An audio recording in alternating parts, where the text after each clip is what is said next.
Today's video is going to be about lower back pain.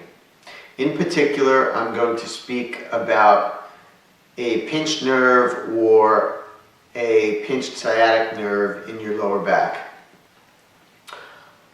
One of the symptoms and signs of a pinched nerve or disc herniation in your lower back is tingling or pain running down the back of your leg.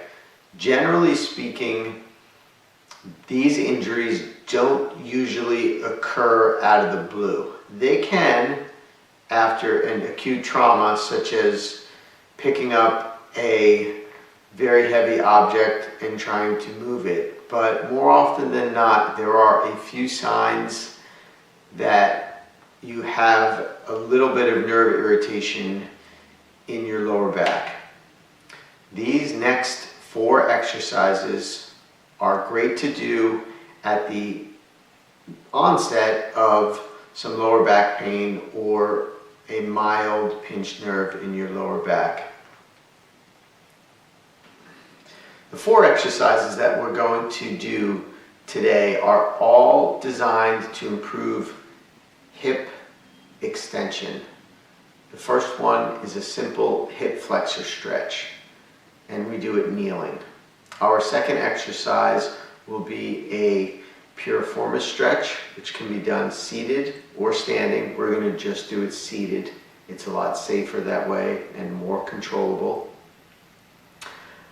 Our third exercise will be a standing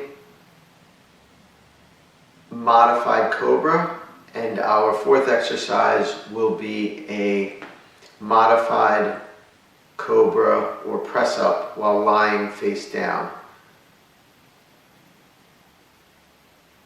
One thing I want you to remember when doing these exercises is that we are trying to extend our hip joint, not necessarily our lumbar spine.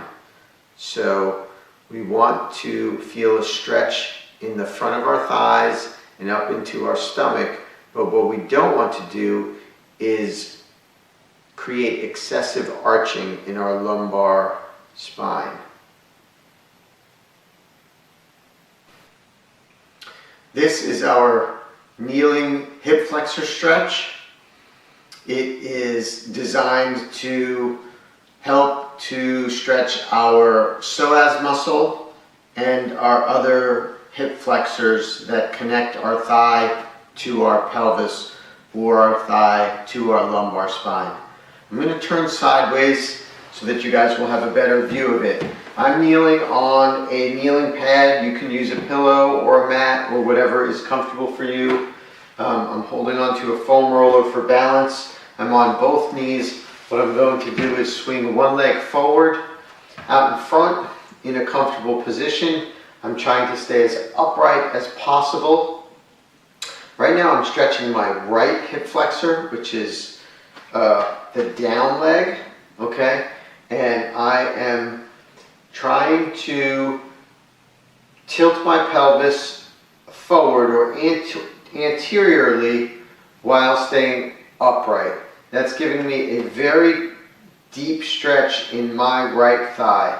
I'm going to switch legs so you guys can get a better sense of what's happening here. So now I'm stretching my left thigh and I am scooping my tailbone forward, squeezing my left butt cheek, my left hamstring, and staying as perpendicular to the floor as possible. There'll be a tendency to lean forward if you're really tight in here, or to lean back to try to get more stretch, but that just puts stress on your lower back. So you want to stay as upright as possible. Squeeze your left glute, squeeze your right hamstring, your left glute and your left hamstring, and use something for stability if you need it, the side of a bed, a couch, a golf club, anything that you can think of to give you a little bit of stability. This is a seated piriformis stretch. The piriformis muscle is a muscle in your butt area or hip area. It connects your femur to your sacrum, and it is a hip external rotator, but sometimes it also provides internal rotation depending upon if your foot is on the ground or how much your knee is flexed or not flexed. But this muscle is commonly tight on many people, and if you have an inflamed sciatic nerve or an inflamed piriformis muscle, it can impact that sciatic nerve, or the inflamed sciatic nerve can cause some tightness and discomfort in the piriformis. So it is very simple. You cross your leg, you want to sit up straight, nice and tall, and then you want to slightly lean forward from your hip, and you're going to get a really intense stretch right at the back of your hip where you're kind of in the middle of your butt. So sit up tall, cross the leg, and lean slightly forward. I'm going to turn this way so you guys can get a profile of what I'm doing. Sitting up tall, crossing my left leg onto my right thigh. I'm sitting on a stool, but doing this on a chair would be fine. And then I'm slightly leaning forward or hinging forward at the hip, trying not to curl forward and dip down. So we're just leaning forward. You may not need to lean forward at all, and you'll feel a very nice, intense stretch here. One other little note when doing this is your bent knee, or where you keep that foot, try and keep it neutral right in front of your hip as you cross this. Some people may tend to do that, and that's going to lessen your stretch. And if you need to, start this way, but then try and get your foot back to the middle or back to neutral. This exercise is a standing modified Cobra exercise or stretch.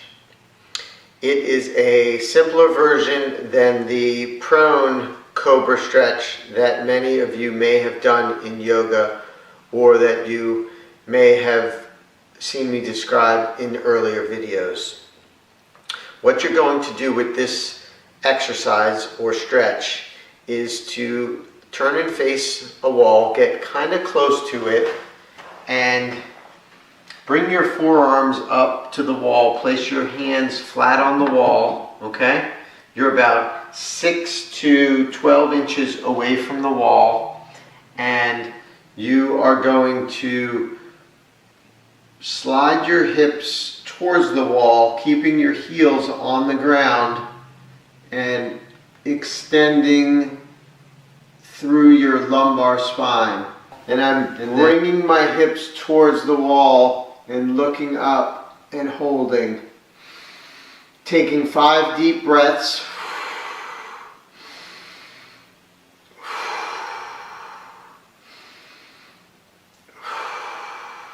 That's 3, and then I come back out of it. And you're going to do that 2 times. So where feet are staying on the floor, driving our thighs, knees, shins slowly towards the wall, and looking up, and then deep breathing. You may feel some pressure or some tension back here in your lower back. That's okay.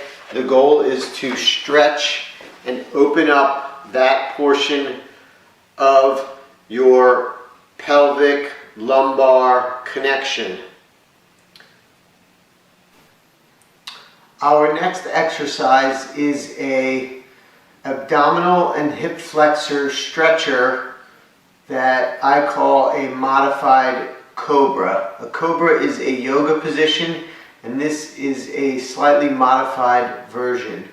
For this exercise, what you're going to do is lie face down on your belly or on your stomach if you can, and rest your chin on your knuckles or hands as you cross your hands under your chin. From there, you're going to tighten or engage your abdominal muscles and lift yourself slowly up and bring your forearms under your body. All the while, look down. So you're focusing down and you've lifted your head and shoulders off the ground and you're supporting yourself with your forearms and hands. From there, I just want you to relax and hold that stretch for about anywhere from 20 to 60 seconds.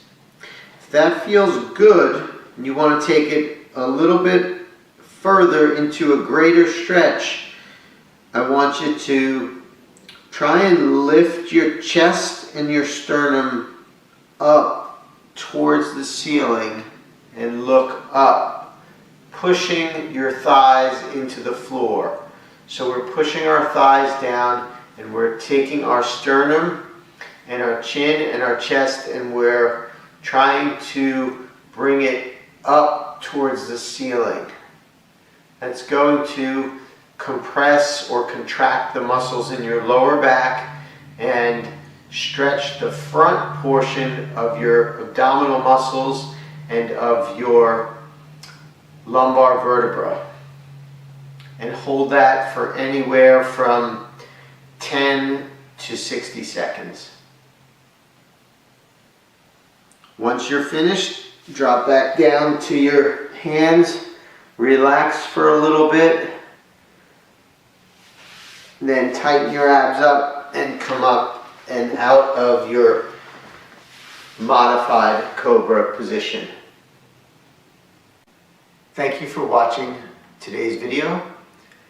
If you liked what you saw, please click the subscribe button right in the middle of the screen and it will help us out tremendously.